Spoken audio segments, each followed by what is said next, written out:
So look, so the first thing I wanted to say is like thanks very much for you two coming down, Skyping us and having a chat to us about Wilbur, your career as a Kiwi pro wrestler, which I find amazing, and Ollie, your career as a filmmaker and the project that you want to get set up around Wilbur's backstory.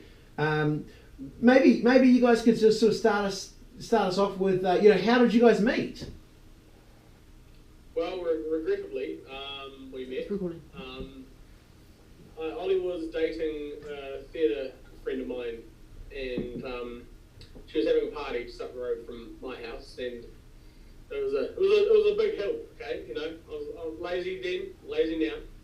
And so he invited me around to this pizza party. I brought no food, of course, and Ollie came and picked me up. And Ollie didn't like me because I was loud in theatre class, and Ollie was the efficient, smart German at the front of the class. Right. He was very frustrated by my comments and loudness. Just interrupting the flow of the class. But he fell in love with our friendship very quickly. Oh, that's so romantic.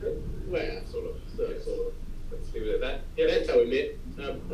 Vegetarian pizza parties, I recall. Vegetarian pizza parties, awesome. How disappointing. Like for a student in Dunedin, that just doesn't gel for me. Vegetarian pizza parties, but.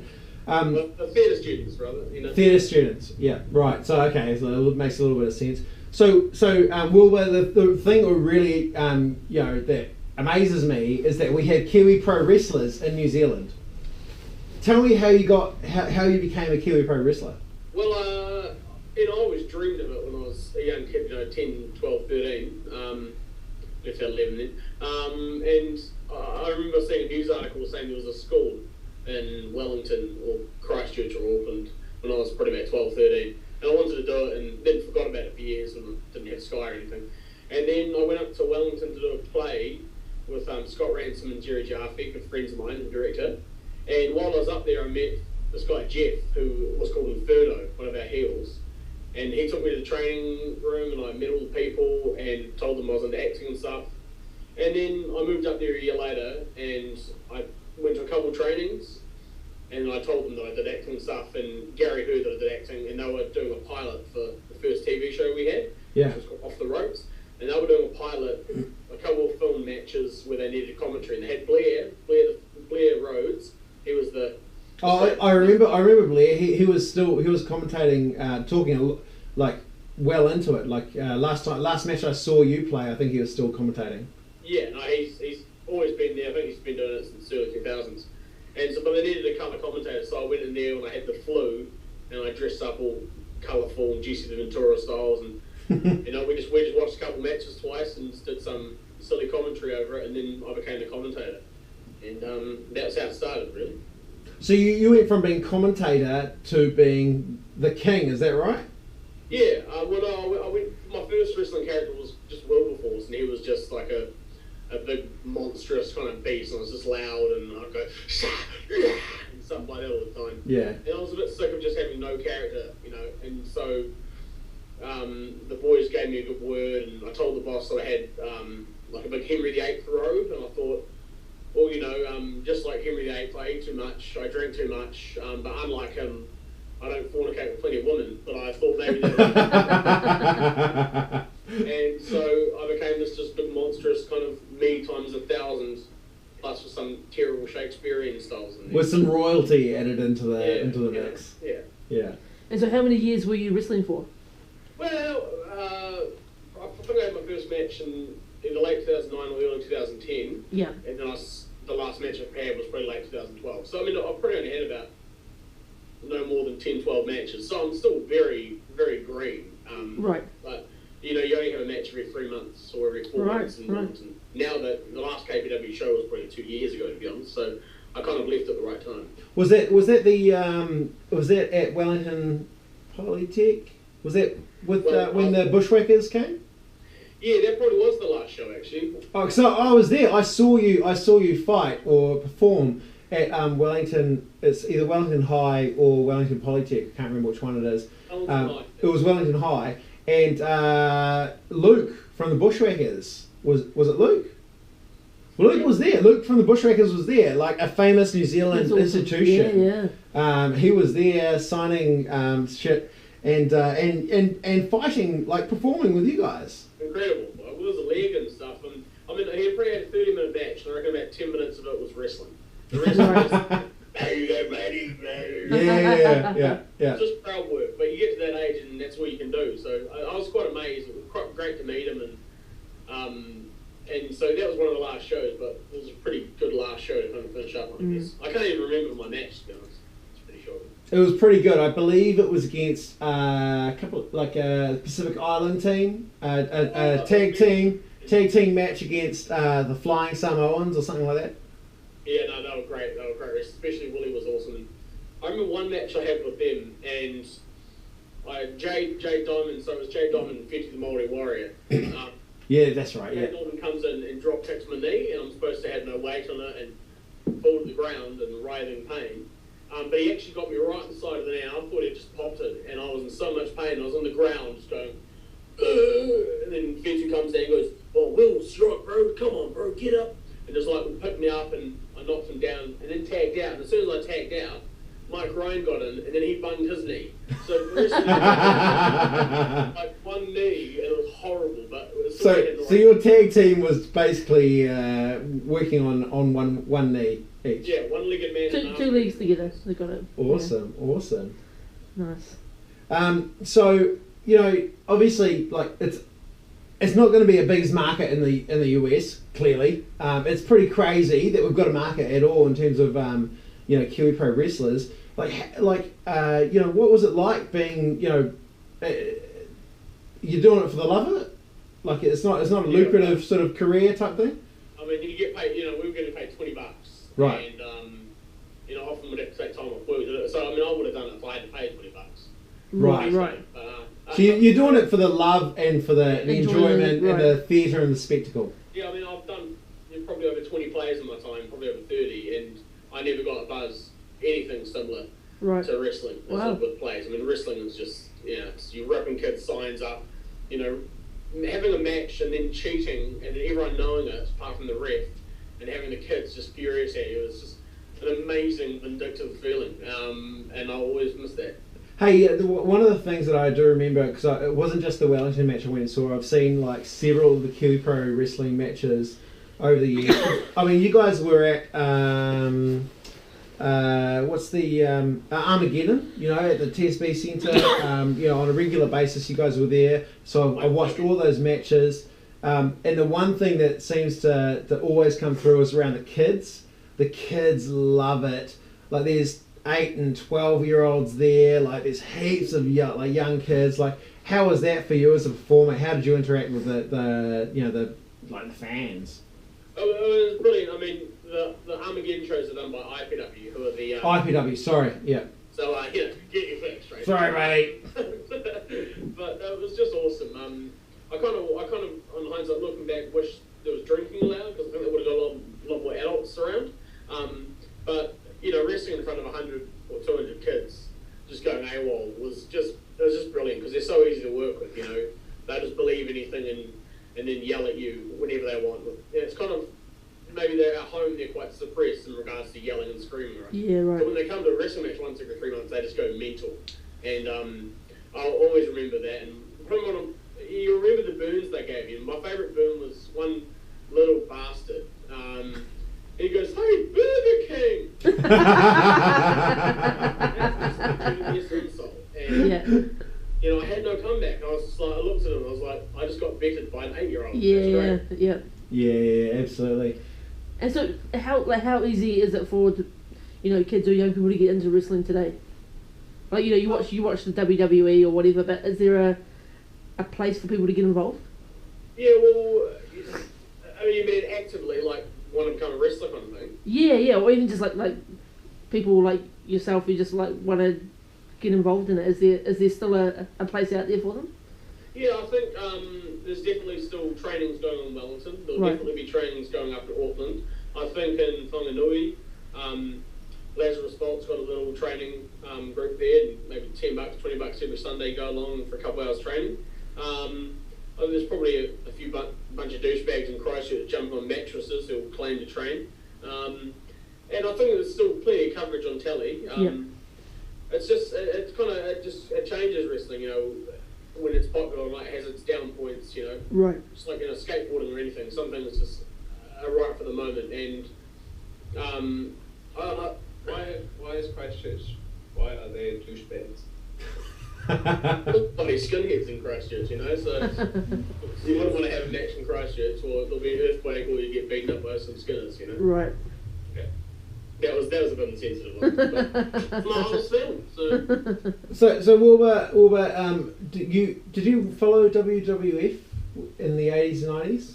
Oh, not in the 80s. I was born in 86, so. Oops, showing my age. So the 90s. But were you inspired by a wrestler as a kid? My favourite wrestler of all time is Stone Cold Steve Austin. I just think his gimmick was incredible. Again, just him times 1,000 or whatever. I thought his ability on the mic was amazing. That's what really got me into it. And his just kind of basic style of wrestling, and it was all about the selling and all about his heavy-looking punches. So we're looking back at my wrestling toys the other day for the film, and I noticed I've probably got about maybe 40 wrestling toys. You know, like 7 of them are Stone Cold. Right. You know, and I was like, I even got Stone Cold with one leg. So definitely Stone Cold, The Rock. You know, quite like Kane and Undertaker when they started feuding, like 97. Yeah. But I was definitely, that Attitude Era was definitely my time. Hardy Boys, I love the Hardy Boys. Yeah. Jeff Hardy and whatever his brother's name was. Matt Hardy, yeah.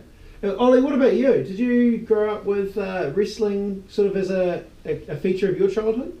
Yeah, I did. I mean, obviously I grew up in Germany, you may have noticed. And it was as big there as I'm sure it was over here. So I grew up with, I was a big fan of the Undertaker. It was sort of my favourite wrestler, and acting it out in the breaks at school, and having my one friend that I watch it with, and then we beat each other up. And you DDT drop, or whatever, like leg drop your mate during lunchtime. Yeah, I used to do that. As a wrestler, I tried to look him up. He wasn't that well known. Takenka? It was like a Native American wrestler. Yeah, I think I know. Yeah. And he had this thing where he was Italian. He was actually Italian. Right. He'd get beaten down, and then at one point he just started doing his, like, he was almost on the ground, and he'd start doing his Native American. Oh wow! And it would give him strength to stand up and fight and come back, and Love that, and so he was probably my favorite Undertaker, and so I reenact that in the school breaks. But then at one point, that one moment where someone tells you that might not be as real as you thought it was, and that ruined it for me. Whereas Wilbur kept being interested in it, for me the magic was just gone. Right. I hadn't been into it since I followed Wilbur's career, and then sort of came up with this film project. And so tell us about that, Ollie, because it's really cool to I think it's amazing that Wilbur in the first place is a wrestler in New Zealand. Yeah, it's amazing. And the fact that this actually exists in New Zealand, I think it's really cool. And there's a film we made about it that's even better. That's right. So what made you think about the project? Like, how did the project come about? Like, what inspired you? So I just found it interesting back when he was in Wellington that he had a daytime job at the Justice League, as he called it, the Justice Department. So he would work for the Justice League during the day and then go wrestling at night, and I just found that really interesting. And back then I wanted to make a film about him, but it didn't quite come together. And then he moved back to Dunedin a few years ago, and for us, his friends, it was quite noticeable that he lost something that was quite dear to him, and sort of an outlet for his creativity and his performance, and got into a bit of a rut, I think it's fair enough to say, and into a bit of a dark place. And so I finally pitched the film to Wilbur, and at first he wasn't interested at all in making it. It was the first idea he pitched me. He was like, Wilbur, I want to make a documentary. That's all documentary. Wilbur, on that, do you remember when I rang you and said that there's a chick down in Dunedin who's rang the Rock FM? So there's a girl in Dunedin who rang the Rock FM, said, my friend's hens night, completely disaster, nothing's being organised, and I need a stripper. And I rang up The Rock and said, I know a guy who used to be a wrestler who could do this job for you. And she was willing to pay like $300 or whatever it was. And I think, did they ring you? They rang you, They rang me, and I had to disappointingly say no to them because I wasn't prepared to be shamed in front of them. Tell you what, for $300, I reckon I might have done it. You'd be in? I might have Right. done it. Yeah, Nice. yeah. So Ollie, what's the objective of the project? What are you guys hoping to show here? Well, you would have seen The Wrestler with Mickey Rourke, and Yeah, it was a great movie. There's quite a few tragic stories around wrestlers, and it's Everywhere. yeah, it's quite interesting. And funny enough, the tragic angle was what got this project going as well. And it's up to interpretation how far it's amplified in the film or not. But just having Wilbur come from wrestling and ending up in a place that wasn't as happy as he was when he was wrestling gave it a good dramatic angle and spin. Yeah, and so what was the question? Well, no, you've answered it. Like, you know, in terms of the inspiration, you know, this is like you say. I remember seeing Wilbur perform, and I've seen Wilbur move down to Dunedin, and you know, he's become a corporate citizen, so to speak. You know, and so you're trying to tell a story of, like, you know, perhaps redemption, or perhaps getting him, you know, reconnecting with his former glorious self and Yeah. his days of battle in the ring. But what I could add to that is that my last documentary, I made it about a friend as well, and for him it was quite a good process making the film, and almost quite therapeutic interviews, and sort of telling his story on camera, and having the film released was quite a big step for him in overcoming his demons a little bit. So, I mean, there's a general idea that you shouldn't make films with your friends because it can easily lead to disaster and Right. not being friends anymore. But my pattern I've been doing that for the last few years. I mean, we're not friends anymore. We're just doing this for you guys. Yeah. I've got lots of films, no friends. This is a marriage of convenience. Yeah. Part of the agenda was to use this film as a device to get Wilbur off his arse and get him to wrestle again, and sort of reconnect him with his happiness by actually doing it, and by him teaching me a wrestling move in the film. So is that? So can you tell us? Is that how the film culminates? I don't want to spoil. Spoiler. it. I was going to say, that sounds like a... Oh, like, hey, look, Comment again. I'm getting into this whole like interview thing. Like, I'm trying to get the scoop, you know. No. It's 3 minutes long. You can check it out online. But yeah, there will be some wrestling between us in it. And yeah, I think Wilbur generously said that I get 17% credit for turning his life around. 17. That's a good percent. That's a good I'm percentage. not It's almost smoking 20. anymore. I've dropped sugar and dropped bread and dropped pasta and any kind of carbs pretty much now. So, I mean, even the idea of just talking about it with Ollie, like, it has changed. I mean, because I came down here and, you know, I hated my job and then got off a job and I'm on a benefit now, and then that kind of leads to shittiness, and then I just kind of talking to Ollie about it. I already quit smoking, and then I just stopped drinking fizzy drinks every night and stopped eating crap, and you know, lost quite a shitload of weight because of it. So, to a certain degree, to a lot of a degree, I think that his bringing the film up and has helped, and has kind of pushed me in the direction of not being a douchebag. Really. So Wilbur, for you, this is a little bit like, okay, yeah, cool. I had an interesting hobby or pastime previously, but it might also be, I don't know. You tell me. But is it also something that's helped you focus on a goal that you've been able to focus on, and you know?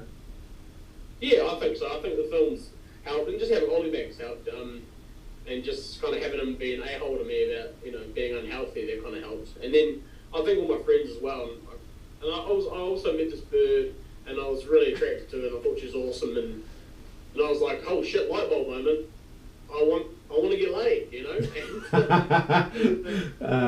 Mate, I feel like we could all relate to that. It's time to get the cloak back out and put the crown on. And, Yeah. It's business I time. actually, I wouldn't mind getting laid with the king. Yeah. I can think of worse ways to go. If you do get laid as the king, can we get the exclusive on it? I've set up a room with 14 GoPros, so. So you did the complete like full. Only 14. Only Not 14. Matrix, but 6. Yeah, right. Yeah. Perfect. Hey, Ollie, if people are interested in supporting the film and seeing the film, the stuff that you've made, like where can they go? What can they see? Like, what should they be clicking on? Yep. The best support you can give us is watching it and sharing it. If you like it, it'll be premiering in Auckland early mid-July, and it'll be available online for free on the New Zealand Herald website and in flights in Air New Zealand. I think International flights. Wow, awesome. Great, that is awesome. That's really cool. So, yeah, I'm sure you'll link to it once it's out, and it'll be on the Loading Docs website as well, which is sort of the initiative that brought us together 10 documentary filmmakers from New Zealand to make short documentaries. So Awesome. that's loadingdocs.net. That's fantastic. It's really good. It's the 411. Hey, It means, but I heard it coming on some skate videos, so I'll just pick it up. I think it's only fair we give the last word to the king himself. Did you have a signature call, a signature phrase, a signature salute? Well, no, I mean, I think I had a signature stance, it's kind of the rip off the Randy Orton, which is kind of just like, Right. the stupid kingly pose, but I don't know, my gimmick was, just trying to molest not molest, let me backtrack. I always like the gimmick of doing mixed tag matches, because I'd be able to go up to Nurse Payne, and I'd have my queen, and I'd be like, I can have 2 queens, and so I like that, and I just like being a bit of a pervert king. Well, you got the referee to take off your robe and your crown. Yeah, I never took off my gear. I'd always make every ref take off my crown and my gown. Yeah. That's the way it works for me at home with my wife. Yeah. Yeah, Sure. yeah, I can imagine that's how it happens. Hey, look, I want to really thank both Wilbur and Ollie for joining us tonight. The project is really cool. The fact that we've got a living legend in our screens here, in Wilburforce, and the King, aka the Burger King. That's an awesome burn. Publish that. Yeah. Yeah. Can I just say thank you so much, guys, for joining us, and check it out on Loaded Docs. Loading Docs. Check it out online and support these guys. It's really awesome, and thanks so much. Yeah, awesome guys. Cheers, guys. Cheers, thank thank you. Bye. Bye-bye.